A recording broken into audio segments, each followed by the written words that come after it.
चलिए, social problems and issues in India में आज हम एक कदम और आगे बढ़ते हैं। आज जो हमारा टॉपिक है बुक वाइज, वो है कम्युनलिज्म, सेकुलरिज्म और रीजनलिज्म। अब ये चैप्टर इन 3 इश्यूज़ पर बात करेगा। शुरुआत होगी कम्युनलिज्म से। हमारी पॉलिटी की प्लेलिस्ट के अंदर हमने कम्युनलिज्म पे 3 लेक्चर कवर किए हैं।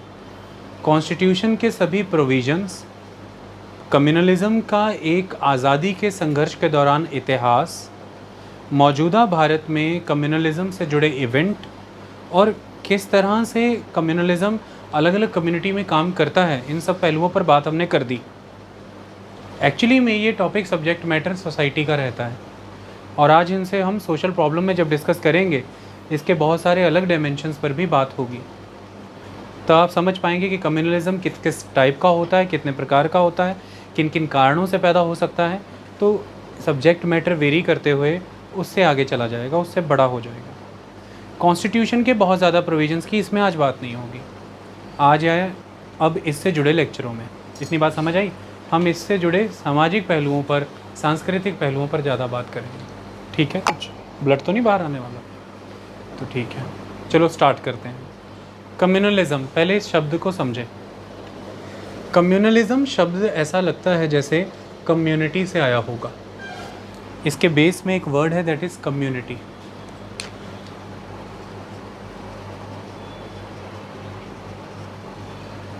कम्युनिटी शब्द के लिए मैं दिख रहा हूँ बेटा, कम्युनिटी शब्द के लिए हम प्रयोग कर सकते हैं एक शब्द समुदाय या संप्रदाय, ऐसा भी यूज़ कर सकते हैं। जब कम्युनिटी मेजॉरली, यहाँ पर देखो, कोई भी एक कम्युनिटी कई ग्राउंड्स पर बेस्ड होती है। जैसे मैं एक छोटी सी कॉन्वर्सेशन सुनाता हूँ आपको। मेरा कज़न रहता है कनाडा में, कल उसका कॉल आया और उसका रूममेट जो है वो मुस्लिम है, पर वो रंधावा है तो वो जट है। मेरा कज़न जो है ये सिख है और ये तारीवाल है तो ये जट है। तो वो मुझे कल कुछ बातें बता रहा था और ऐसे में वो ये कह रहा था कि ये जो मेरा रूममेट है गप्पे बहुत छोड़ता है। कहता मैं जट हूँ, पंजाबी जट, और है ये कहता मुस्लिम, क्योंकि वो व्यक्ति जो है वो गुजरांवाला का रहने वाला है, पाकिस्तान का। तो कनाडा में तो दोनों एक साथ रह रहे हैं।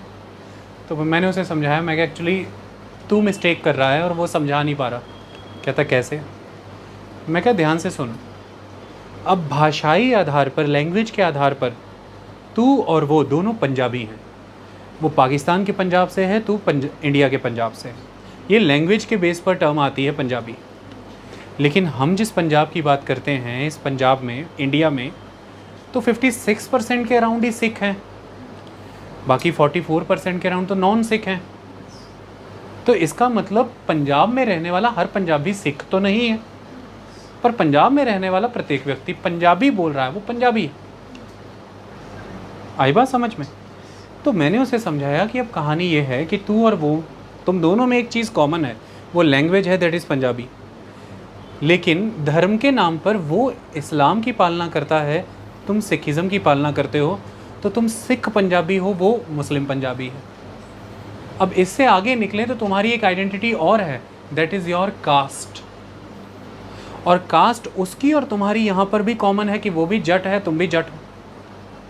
और अब तुम में एक वेरिएशन है, वो है सब कास्ट। उसकी रंधावा है और तुम्हारी तारीवाल है। तो सब कास्ट तुम्हारी अलग है, कास्ट तुम्हारी कॉमन है, लैंग्वेज ग्रुप से तुम कॉमन आते हो, डायलेक्ट अलग है। तो वो कहता नहीं भाजी, वो आंसू जासू बहुत करता है। तो मैं क्या, हाँ, क्योंकि बोली अलग है। मदर लैंग्वेज इस पंजाबी, उसके अंदर बोलियाँ बदलती रहती हैं। माझे की बोली है, मालवे की बोली है, दुआबे की बोली है, पोठोहारी बोली है, अलग अलग तरह की पंजाबियाँ हैं। तो इस हिसाब से वो तुम्हें डायलेक्ट वाइज भी अलग लग रहा है, पर है तो पंजाबी है। तो इसलिए ये कॉन्सेप्ट बिल्कुल सही है कि वो मुस्लिम जट है, कोई प्रॉब्लम नहीं इस बात में, और तुम सिख जट हो। वो पाकिस्तानी जट है, तुम इंडियन जट हो, there is no problem. Language के आधार पर तुम दोनों पंजाबी हो, धर्म के आधार पर वो मुस्लिम है, तुम सिख हो, कास्ट के आधार पर तुम दोनों जट हो, और सब कास्ट के आधार पर रंधावा और तुम तारीवाल हो, और वो पाकिस्तानी है, नेशन के आधार पर तुम इंडियन हो। तो उसे समझ है। तो एक कम्युनिटी की कितनी सारी identities, and somewhat all the identities are cultural. जैसे वो भाषाई समुदाय भी हो सकता है, लिंग्विस्टिक कम्युनिटी, हम उसे लैंग्वेज के आधार पर एक कम्युनिटी मान सकते हैं। जैसे हम सब पंजाब में मुझे रह रहे हैं, पंजाबी। अब हिंदू है, मुस्लिम है, सिख है, ईसाई है, बौद्ध है, जैन है, अपन पंजाबी हैं, हम लिंग्विस्टिक कम्युनिटी हैं। तो जैसे ये दूसरे राज्यों में जाएंगे तो दूसरा व्यक्ति भूल जाएगा कि आप हिंदू मुस्लिम सिख से ही कहेंगे तुम पंजाबी, क्योंकि आप पंजाबी बोल रहे हो, तो आपको कहेंगे ये पंजाबी आया है कोई। फिर आप धीरे धीरे बताओगे कि हाँ पंजाबी हैं और मेरा नाम है इकबाल, तो मैं मुस्लिम हूँ, पंजाब में रहता हूँ। और उसमें भी आप ये कह सकते हैं कि मैं जट भी हूँ, कोई बात नहीं, पहले ऐसा होता था। तो कुल मिलाकर के कम्युनिटी की बहुत सारी आइडेंटिटीज़ होती हैं। एक कम्युनिटी कई आइडेंटिटीज़ पर बेस्ड हो सकती है। जब हम यहाँ पर कम्युनलिज्म की बात कर रहे हैं तो कम्युनिटी स्पेसिफिकली रिलीजन पर बेस्ड है। इस चीज़ को समझना, ना हम रीजन बेस्ड कम्युनिटी की बात कर रहे हैं, ना लैंग्वेज बेस्ड कम्युनिटी की बात कर रहे हैं, हम बात कर रहे हैं रिलीजन बेस्ड कम्युनिटी। तो यहाँ पर इस समुदाय जो है एक खास संप्रदाय हो गया, क्योंकि this community is based on religion. तो आप संप्रदायों की बात कर रहे हैं, तो संप्रदाय शब्द इज़ इम्पॉर्टेंट। देखो, आप मुस्लिम संप्रदाय से हैं, हिंदू संप्रदाय से हैं, सिख संप्रदाय से हैं, बुद्ध, जैन, पारसी, किसी भी संप्रदाय से हो सकते हैं, ईसाई, सब अलग अलग संप्रदाय ही तो हैं। सो इसी संप्रदाय शब्द से आ जाएगा शब्द सांप्रदायिकता, and that is communalism in English. तो जब हम सांप्रदायिकता की बात करते हैं वो वर्ड है कम्युनलिज्म, तो इसका हिंदी शब्द है सांप्रदायिकता। बेस वर्ड है संप्रदाय, कम्युनलिज्म का बेस कम्युनिटी, सांप्रदायिकता का बेस संप्रदाय। तो संप्रदायों की बात कर रहे हैं, संप्रदाय होना गलत है क्या? हमारी क्लास में सारे हैं, पूरे भारत, पंजाब में सारे हैं, पूरे भारत भर में हैं, विश्व भर में हैं, तो अलग अलग संप्रदाय एग्जिस्ट करते हैं, there is no problem at all. लेकिन फिर सांप्रदायिकता एक समस्या है। 31 जुलाई को एक हिंदू समुदाय की, या ऐसा कहिए कि एक हिंदू संप्रदाय की हरियाणा में जैसे ब्रिज मंडल अभिषेक यात्रा निकलनी थी, लगातार 3 वर्षों से निकल रही है। इसकी घोषणा पहले से थी। जब मैं बात करता हूँ हरियाणा में, तो हरियाणा में कहाँ? दिल्ली से लगभग 80 किलोमीटर दूर एक जगह है नूह, NUH, नूह। हरियाणा के कुछ वो इलाके और राजस्थान के कुछ इलाकों को जोड़े तो बनता है मेवात का इलाका, द मेवात एरिया। जब मेवात की बात करें तो ये उतना विकसित इलाका नहीं है। जैसे अगर मैं नूह की भी बात करूं तो देश के पिछड़े हुए ज़िलों में आ जाएगा, उतना विकसित नहीं। लिटरेसी रेट बहुत गिरा हुआ है, ऐसा माना जाता है, अलग अलग आंकड़े बताते हैं कि मेल लिटरेसी रेट 70% है, फीमेल समवेयर अराउंड 36-37% है। विकास उतना नहीं है, डेवलपमेंट उतनी नहीं है। ये बात क्यों बताई, इसका पर्पज़ है, समझ आएगा। तो इकोनॉमिक डेवलपमेंट उतना नहीं है, अपॉर्चुनिटीज़ वहाँ उतनी ज़्यादा नहीं है। अब उसी नूह में मैं व्यक्तियों के नाम नहीं लूँगा, क्योंकि हम एकेडमी के लिए लेक्चर कर रहे हैं, न्यूज़ चैनल वाइज नहीं, तो मैं नाम यहाँ नहीं लूँगा, मैं आपको व्यक्ति शब्द इस्तेमाल करूँगा, याद रखिएगा। अब वो अभिषेक यात्रा निकलनी थी हिंदू संप्रदाय की, और नूह की 11 लाख जनसंख्या में से 80% मुस्लिम संप्रदाय के लोग हैं, तो मुस्लिम समाज के लोग हैं। 80% population is Muslim, total population of the Nuh is 11 lakh, उसका 80% मुस्लिम। और ये जो यात्रा निकलनी थी, ये जो उत्सव था, ये हिंदू संप्रदाय से जुड़ा हुआ था, हिंदू समुदाय से जुड़ा हुआ था। अब ऐसे में एक व्यक्ति ने ये घोषणा कर दी, जो व्यक्ति इस समय में माना जाता है कि पुलिस के पास है, जेल में है, या कई लोग कहते हैं कि जेल से बाहर ही है, इस तरह की कई कहानियां हैं। उस व्यक्ति ने घोषणा कर दी कि मैं इस यात्रा में शामिल होऊंगा, और सारे बढ़ चढ़ करके शामिल हो जाइए। जब ये घोषणा हुई तो वहाँ का जो मुस्लिम समाज है उसने रोष प्रकट कर दिया कि ये नहीं होना चाहिए। क्यों नहीं होना चाहिए? इस व्यक्ति के शामिल होने से क्या हो जाता? ऐसा माना जाता है कि उसी नूह में कुछ समय पहले, कुछ महीनों पहले एक घटना हुई थी। 2 लड़के थे मुस्लिम समाज के, जिनकी लाश कहीं बहुत ही बदतर परिस्थिति में रिकवर हुई थी, माना गया था कि उन्हें मार दिया गया है और इसी व्यक्ति को उसके पीछे जिम्मेदार माना जाता था। ये व्यक्ति खुद को गौ रक्षक के रूप में स्थापित करता है और ये कहता है कि मैं गौ रक्षक हूँ, और नूह में गौ हत्या और गौ रक्षा के ऐसे मामले चलते ही रहते हैं। तो जब ये सुना कि इस व्यक्ति जिसने अब शामिल होने की बात कही है, जो थोड़े ही समय पहले 2 लड़कों की मौत के कारण पीछे जिम्मेदार माना जा रहा है एक समाज के द्वारा, तो समाज में आक्रोश आ गया कि ये हम होने नहीं देंगे, ये शामिल नहीं हो सकता। प्रशासन को ये 31 जुलाई से 2 दिन पहले ही पता था कि ये चीज़ें हो रही हैं, इस चीज़ को मैनेज करना ज़रूरी है, हालात बिगड़ेंगे। खैर, वह व्यक्ति नहीं पहुंचा, यात्रा शुरू हुई, यात्रा आगे बढ़ती रही, लेकिन हर समय ये कयास लगाते रहे कि वह व्यक्ति अब आ गया, अब आ गया और अब आ गया। एक समय में ऐसी अफवाह फैला दी गई कि वो शामिल हो गया, और जब ऐसी अफवाह फैलाई गई तो उस यात्रा पर आक्रमण हुआ। दूसरे समाज, यानी कि वहाँ पर हिंदू समाज यात्रा निकाल रहा है तो मुस्लिम समाज की तरफ से आक्रमण हुआ। आक्रमण किन्होंने किया है, ये वो व्यक्ति पर्टिकुलर आइडेंटिफाई होंगे, पर आक्रमण हुआ। और जब आक्रमण हुआ तो इधर से भी प्रतिरोध किया गया। आसपास कुछ छोटी छोटी आप कह सकते हैं पहाड़ियाँ हैं, वहाँ से भी आक्रमण हुए, गोलियाँ चलाई गई। तो ऐसा माना गया कि पोजीशंस जैसे पहले से लेकर रखी हुई थी, पर जो यात्रा में लोग शामिल थे उन्होंने भी तलवारें, गंडासे, ऐसी चीज़ें निकाली। तो ऐसा लगता है कि पुलिस की देखरेख में जो यात्रा हो रही थी, तलवारें कहाँ से आ गई उसमें? तैयारियाँ कुछ इधर भी थी, तैयारियाँ दोनों तरफ थी, चीज़ें प्री प्लान्ड थी। आप बस इतना मान लीजिए कि ऐसा माना जाता है कि 80 से ज़्यादा गाड़ियाँ जला दी गई, 3 लोग मारे गए जिसमें 2 होमगार्ड थे, एक आम नागरिक था, और 50 से ज़्यादा लोग घायल हैं। पुलिस स्टेशन के अंदर जा कर के वायलेंस क्रिएट कर दिया गया, पूरी तरह से क्योस, हॉस्पिटल को तहस नहस कर दिया गया, सारी फायर ब्रिगेड की गाड़ियाँ जला दी गई, इंपॉर्टेंट संस्थान तहस नहस कर दिए गए, और 3 से 4 हज़ार लोग, ऐसा गृह मंत्री बताते हैं जिनका नाम है शायद अनिल विज है, मैं अगर गलत प्रोनाउंस करूं तो, हरियाणा के गृह मंत्री, वो बताते हैं कि 3 से 4 हज़ार लोग कई घंटों तक मंदिर के अंदर होस्टेज बने रहे, कैद रहे, जिन्हें बाद में एक्स्ट्रा पुलिस फोर्स बुला करके निकाला गया। अब वो आग वहाँ से बड़ी दिल्ली के बिल्कुल क्लोज चली गई, गुरुग्राम तक, और ये दंगे भड़क रहे हैं। 2 समुदाय इसमें शामिल हैं, हिंदू मुस्लिम। दंगे भड़क रहे हैं और इन्हें नाम दिया गया है सांप्रदायिक दंगे, यानी कि कम्युनल राइट्स। ये है कम्युनल वायलेंस। ये मौजूदा भारत में इस समय चल रहा है। और दूसरी तरफ हम सब जानते हैं एक कम्युनल राइट्स और हो रहे हैं, that is in the Mizoram, और वहाँ पर भी 2 कम्युनिटियाँ एक दूसरे के सामने हैं, और वो कम्युनिटियाँ बेसिकली आप समझ सकते हैं कि नस्ली आधार पर अलग मानी जाती। खुद को एक वर्ग कुकी समाज आदिवासी कहता है, और मेती खुद को मैदानी लोग मानते हैं और वो आदिवासी का दर्जा लेना चाहते हैं। हालांकि धर्म का भी अंतर है, मेती मेजॉरली हिंदूज़ हैं, कुकीज़ मेजॉरली क्रिश्चियन हैं, पर ऐसी कोई क्रिश्चियन और हिंदू की बहुत बड़ी लड़ाई नहीं है। वहाँ पर अधिकार लड़ाइयाँ रिसोर्सेज की हैं।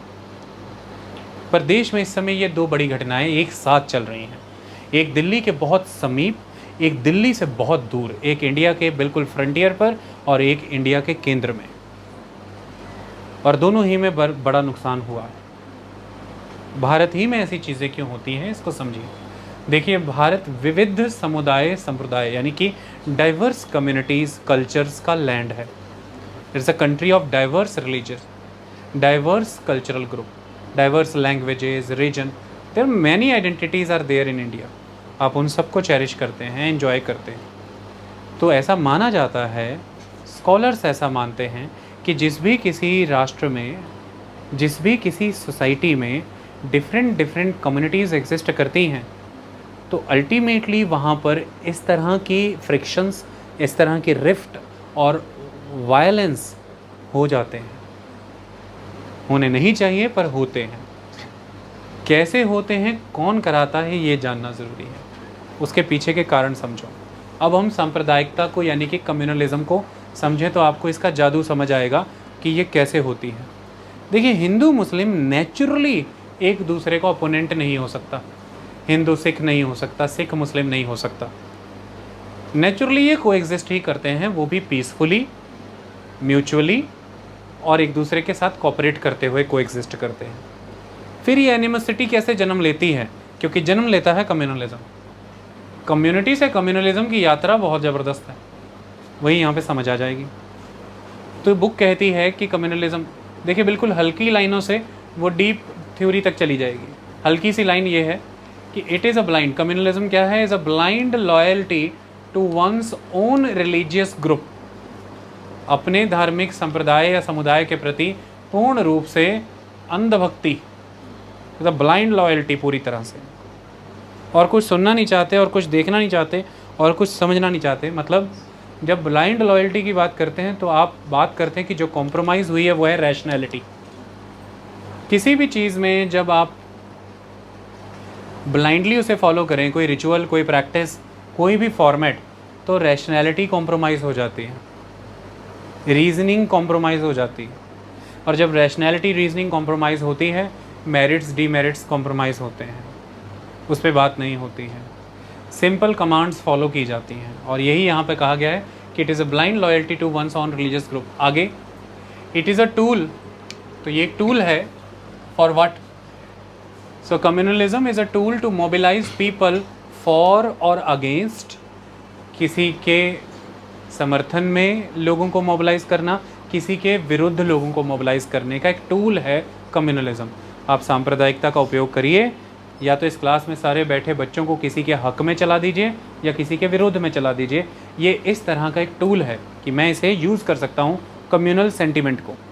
सो communalism, it is a tool to mobilise people for और against by raising an appeal on communal lines. तो मैं आपके सामने एक अपील रखूँगा, आवाहन करूँगा, हिंदी में कहते हैं आवाहन करना, और वो लाइन, वो आवाहन, वो अपील कम्युनल लाइन्स पे होगी, वो उसका आधार सांप्रदायिक होगा, यानी कि धर्म के आधार पर मैं आप लोगों को मोबिलाइज करना चाहूँगा, या तो किसी के पक्ष में या किसी के विपक्ष में। ऐसा करने के लिए जो मेरे हाथ में औजार है, वो जो टूल है, वो कम्युनलिज्म है। Communalism is that tool. अगली लाइन में वो थोड़ा और इसे इंक्रीज करता है डेफिनेशन को, वो कहता है कि it is associated with religious fundamentalism and dogmatism. ये रिलीजियस फंडामेंटलिज्म से जुड़ा हुआ है, डॉगमेटिज्म से जुड़ा हुआ है।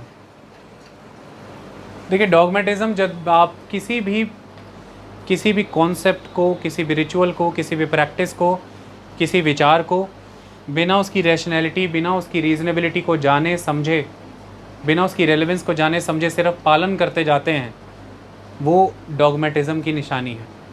आपका एटीट्यूड डॉगमेटिक है। आई बात समझ में? आप रूढ़िवादी हो जाएंगे, ऑर्थोडॉक्स हो जाएंगे, धीरे धीरे आपका एटीट्यूड प्यूरिटन हो जाएगा, कट्टर हो जाएगा। आप बस वो मान रहे हैं क्योंकि मानना है, क्योंकि लोग मानते आ रहे हैं। आप उस पर प्रश्न नहीं खड़े करना चाहते, आपको किसी की कोई रीजनिंग सुननी समझनी नहीं, आप समय के साथ बदलती परिस्थितियों के तहत उसमें कोई बदलाव नहीं लाना चाहते। तो एक डॉगमेटिज्म क्रिएट होता है, आप उस चीज़ की पालना कर रहे हैं। तो कम्युनलिज्म एक तरह का रिलीजियस फंडामेंटलिज्म है, बिल्कुल fundamentalistic attitude. What do mean by the fundamental attitude?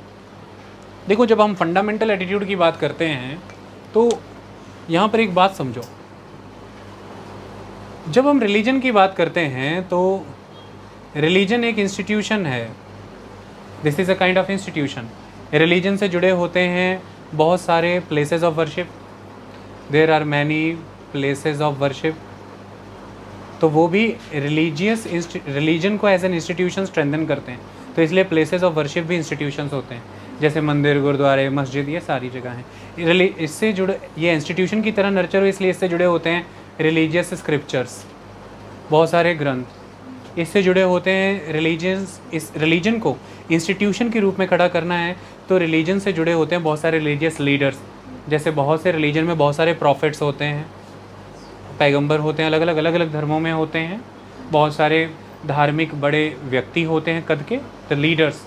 तो ये स्क्रिप्चर्स, ये प्लेसेस ऑफ वर्शिप्स, ये लीडर्स, इम्पॉर्टेंट थ्रोन जहाँ से डिसीजंस लिए जाते हैं, एक रिलीजन को इंस्टीट्यूशन के रूप में, संस्था के रूप में खड़े करने में इन सब की जिम्मेदारी होती है। आई बात समझ में? अब ऐसे में कोई भी रिलीजन किन्हीं भी बुनियादी विचारों पर खड़ा होता है। शुरुआत में वो क्यों एग्जिस्टेंस में आया, उसके कुछ बेसिक रीजंस होते हैं। किसी एक पर्टिकुलर लैंड से एसोसिएटेड हैं आप, किसी एक पर्टिकुलर नेचर, प्रकृति जो आपके सराउंडिंग में, उससे एसोसिएटेड है, तो वैसा ही खान पान है, वैसा ही पहनावा है, आप बिल्कुल वैसे ही हैं। जैसे कि आप अरब के लैंड में जन्मे हैं, तो अरब के लैंड में वो रिलीजन पैदा हुआ है, तो पहनावा, खाना पीना, रहना सहना वो अरब के लैंड के जैसा ही होगा। वहाँ ड्राइनेस है अगर, तो वैसा ही खान पान पहनावा होगा। समय बदलने के साथ तकनीक बदलती है, ज़रूरतें बदलती हैं, व्यवहार बदलते हैं, शिक्षा का जन्म होता है, शिक्षा बदल देती है व्यक्ति को, आप दूसरे क्षेत्रों में जाते हैं। लेकिन जो लोग एग्जैक्ट उस फंडामेंटल के साथ स्टिक होकर के चल रहे हैं, जो रिलीजन को यूटिलाइज कर रहे हैं सिर्फ और सिर्फ वो पर्पसेस फुलफिल करने के लिए जो उन्हें लगते हैं कि वेरी फंडामेंटल हैं for the existence of the community, those people are very very much fundamentalist because they don't want to change. वो रेलेवेंस गंवाने लग जाते हैं समय के साथ साथ। वो स्थान बदलने पर भी बदल नहीं रहे हैं जो ज़रूरतें हैं, समय बदलने पर, तकनीक बदलने पर भी बदल नहीं रहे हैं जो ज़रूरतें हैं। देखिए, कॉन्स्टिट्यूशन भी किसी मुल्क का एक समय के बाद बदलना ज़रूरी हो जाता है, आप उसे वैसा नहीं रख सकते, लेकिन उसके बेसिक फीचर्स को इंटैक्ट रखते हुए आप उसमें बदलाव लाते हैं। वो होता संविधान पुराना ही है, आपने नया संविधान नहीं बनाया, लेकिन स्टिल आज उसके प्रोविज़न बदलते समाज को सर्व कर रहे हैं।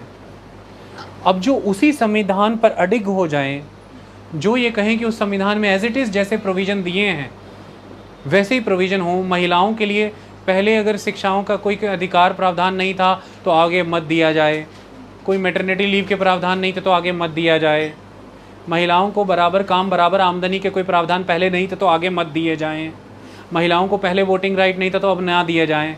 दे want to stick to the fundamental form of the constitution, to that version, to that form, to that provision. They don't want to change with the time. तो फंडामेंटलिज्म को कट्टरता से जोड़ करके देखा जाता है, जो परिवर्तनशील नहीं है, जो व्यवहारिक नहीं है, रेलेवेंट नहीं है, प्रैक्टिकल नहीं है, जो परिवर्तन नहीं चाहते। तो प्रत्येक पंथ में, यहाँ पे मैं बिल्कुल क्लियर कर दूँ, मैं धर्म शब्द कहीं भी प्रयोग करने वाला नहीं हूँ, क्योंकि धर्म अलग चीज़ है। धर्म नैतिक जीवन है, इट इज़ अ राइटियसनेस जो हर पंथ आपको गाइड करता है। हर रिलीजन की रिस्पॉन्सिबिलिटी है कि वो आपको गाइड करे कि आप कैसे राइटियसली अपनी लाइफ को लीड कर सकें, राइटियसली, नैतिकता से, धर्म के आधार पर। तो dharma is a different thing, religion that is panth, they are different thing. There are many panthas, Buddhism, Hinduism, Jainism, Sikhism, all are the panth. They are teaching you the way of life that is on the basis of dharma. वो धर्म के आधार पर होती है, नैतिकता के आधार पर होती है। आई बात समझ में?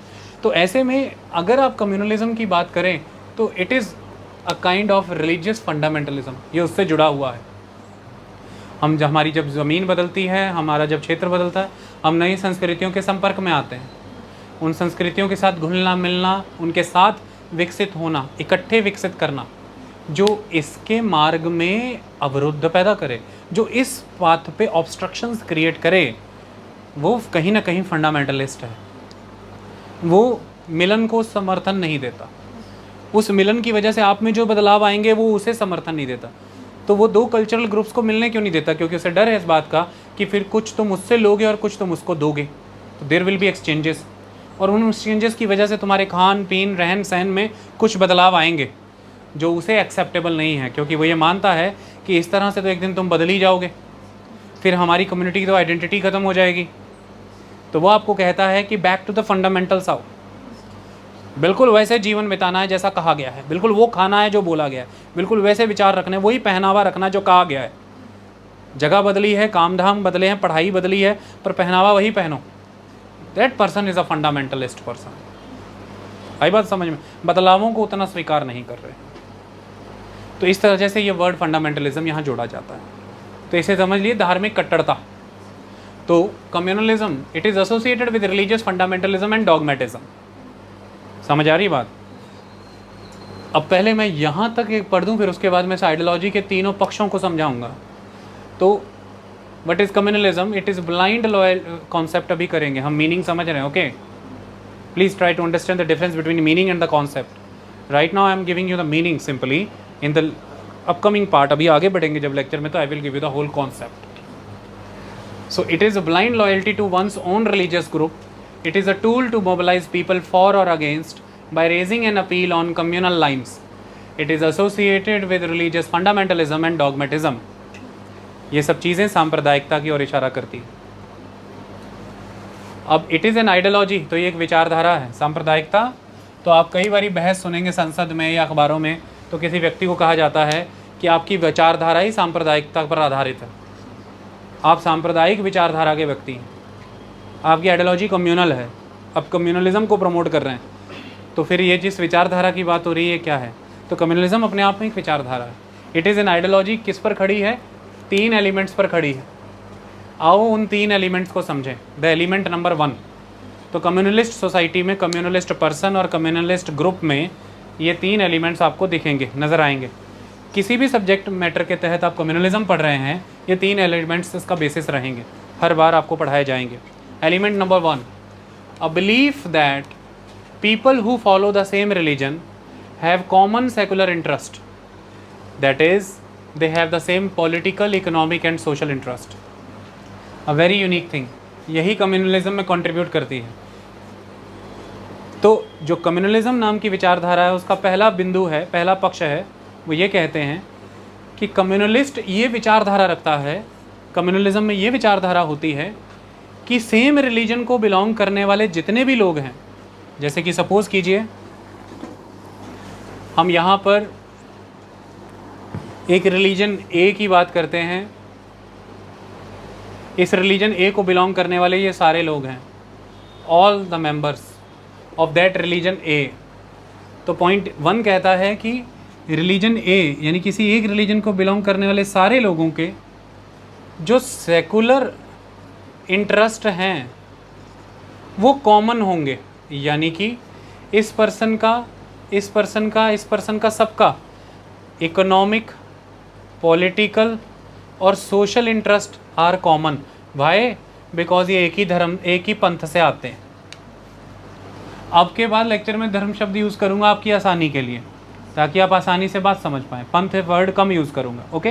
तो ये हम कहेंगे कि क्योंकि ये सारे एक धर्म से आते हैं, इसलिए इन सब के राजनीतिक, सामाजिक, आर्थिक हित एक ही हैं। बट ऐसा बिल्कुल नहीं होता, ये मैं आपको क्लियर कर दूं। आप अपने आप में ऑब्जर्व कर लीजिएगा, आप हिंदू रिलीजन से हों, मुस्लिम रिलीजन से हों, सिख रिलीजन से हों, हिंदू ही रिलीजन की बात कर लें तो अलग अलग लोग अलग अलग पॉलिटिकल पार्टियों को सपोर्ट क्यों करते हैं? क्योंकि हर पॉलिटिकल पार्टी एक अलग विचारधारा को सपोर्ट करती है। तो हिंदुओं में ही आप देख लेंगे, क्योंकि मेजॉरिटी पॉपुलेशन हमारी कंट्री की हिंदू है, तो बेटर सैम्पल क्रिएट होता है उनको अगर सब्जेक्ट मैटर बनाते हैं तो समझाने में। उन्हीं में आप देखेंगे there are many people those who are supporting the right wing parties, left wing political parties, centrist parties, and even they will support the communalist parties और द हार्ड लाइनर्स, हिंदुओं में ही। तो एक ही रिलीजन में आने के बाद किसने बोला कि पॉलिटिकल इंटरेस्ट कॉमन हो गए हैं सबके? दूसरी बात, किसने बोला कि इकोनॉमिक इंटरेस्ट कॉमन हो गए हैं? बिल्कुल भी कॉमन नहीं हुए इकोनॉमिक इंटरेस्ट। कोई हो सकता है कि ऐसे इकोनॉमिक इंटरेस्ट को प्रमोट कर रहा हो कि हमारी सोसाइटी को कंजर्वेटिव इकोनॉमिक फॉलो करनी चाहिए, हमें दुनिया भर से एक आइसोलेशन को प्रमोट करना है, हमें अपने उद्योग, अपने किसान, इन सब को बचाने के लिए वर्ल्ड ट्रेड ऑर्गेनाइजेशन और अदर इंटरनेशनल एग्रीमेंट्स को तोड़ना है और अपने में आइसोलेट हो जाइए। क्यों? नॉर्थ कोरिया ऐसा नहीं करता, दुनिया के तमाम मुल्क ये करते हैं। तो प्रोटेक्शनिज्म की टेंडेंसी को बढ़ाना, या कुछ लोग ऐसे हो सकते हैं जिनकी विचारधारा हो कि ग्लोबलाइजेशन ही फ्यूचर है, हमें वैश्वीकरण की ओर जाना है, हमें ग्लोबल इकोनॉमी का हिस्सा बनना है, चलिए और दुनिया के साथ समझौते संबंध बनाइए। या कुछ ऐसे हो सकते हैं जिनकी अर्थव्यवस्था को लेकर ये विचारधारा हो कि कुछ ग्लोबलाइज हों और कुछ कंजर्वेटिव हों, थोड़ा सा ग्लोबल थोड़ा सा कंजर्वेटिव, एक मिला जुला सा एक बैलेंस हम बनाएं। तो सोशल लेवल पर ही देख लेते हैं। मैं आज आपसे बात पूछता हूँ, आप सारे अलग अलग रिलीजन से आते हैं, आप सबकी रिश्तेदारी भी होगी और आपके फ्रेंड भी होंगे। आपके रिलीजन में जितने रिश्तेदार और जितने फ्रेंड हैं, सबकी फैमिली इक्वली लिबरल और ओपन है, और सबकी फैमिली क्या इक्वली क्लोज्ड है। तो देयर आर मैनी फैमिलीज़ दो जो इंटरकास्ट मैरिजेस सपोर्ट ही नहीं करती होंगी, but there are many families those are very open, कहते हैं कोई फ़र्क नहीं पड़ता, इंसान अच्छा होना चाहिए। तो देखिए सोशल इंटरेस्ट तो बहुत वेरी कर रहे हैं, कल्चरल इंटरेस्ट तो वेरी कर रहे हैं, कुछ बहुत ही ओपन माइंडेड हैं। चलो मैं इधर ही आ जाता हूँ, आज ही आप डिबेट करा लीजिए किसी भी रिलीजियस ग्रुप के अंदर, there will be many people those who are opposing the LGBTQ culture, but there will be many people those who are supporting the LGBTQ culture. It means the social interest they are not common. Society में dynamism है, there are different different people. तो अगर हम विचार करें तो jeans भी पहन रहे हैं लोग, कुर्ते भी पहन रहे हैं लोग, साड़ी भी पहनी जा रही है, सूट भी पहने जा रहे हैं, शॉर्ट्स भी पहने जा रही है। लेकिन जो ये व्यक्ति मान रहा है कि भाई हमारे सोशल इंटरेस्ट कॉमन होने चाहिए, तो हमारा पहनावा भी कॉमन होना चाहिए, तो वो रोज़ रोज़ बयान जारी करेंगे कि ऐसे कपड़े पहनो, ये वैसे कपड़े पहनो, ऐसा खाना खाओ, वैसा खाना खाओ। तो देख लेना सोसाइटी इक्वली उसे अपोज कर देती है कि तू कौन होता है बताने वाला। हम ठीक है एक रिलीजन से आते हैं, बट तेरा सोशल इंटरेस्ट तेरा है, मेरा मेरा है भाई, मैं जो मर्जी खाऊं, मेरी निजी आज़ादी है। तो कई बार आप देख सकते हैं कई लोग इस बात को प्रमोट करते हैं आके कि हमें शाकाहारी खाना चाहिए, हमारे धर्म में शाकाहार की बात है। तो लोग कहते हैं भाई ठीक है अपने तक रख तू, जो खाना है खाएंगे, शाम को बाबा चिकन पे बैठे होते हैं। कई आएंगे वो कहेंगे हमें मांसाहारी खाना चाहिए, हमारी रेशियल कौम है, मांस खाते हैं, खून पिए, हमने युद्ध लड़े हैं। तो उनको लोग समझाते हैं भाई रहने दे, साग सब्जी में बड़ा आनंद आ रहा है, हमें वही खा रहे हैं। तो देखिए सोसाइटीज़ जो हैं उसमें ये social interest, economic interest, political interest common हो, ऐसा कम्युनलिस्ट व्यक्ति प्रमोट करता है बात को, पर ग्राउंड पे शायद ऐसा ना होता हो। बट हाँ, उसकी बात में दम होता है, तभी तो कम्युनलिज्म भी भड़कता है। क्योंकि बाय एंड लार्ज मैं अब आपसे कॉमननेस पूछूं कि यहाँ पर अब सैंपल रखो हिंदू का, यहाँ पे सैंपल रखो मुस्लिम का, और यहाँ पर सैंपल रखो सपोज़ करो ईसाई का, 3 सैंपल रखते हैं 3 लोग। अब तीनों के अंदर 10-10 मेंबर रख दो, और अब इन तीनों से इनके सोशल, पॉलिटिकल और इकोनॉमिक इंटरेस्ट पूछो। क्रॉस रिलीजियस ग्रुप मैच नहीं करेंगे, लेकिन अपने ग्रुप में बाय एंड लार्ज मैचिंग हो जाएगी, बाय एंड लार्ज मैचिंग हो जाएगी। एब्सोल्यूट मैचिंग फिर भी ना हो तो मतलब अगर मैं चांसेस की बात करूँ कि चांसेस हैं, सिमिलरिटी के चांसेस हैं, तो फिर सिमिलरिटीज़ के चांसेस ज़्यादा अपने ग्रुप में हो जाएंगे as compare to the cross group.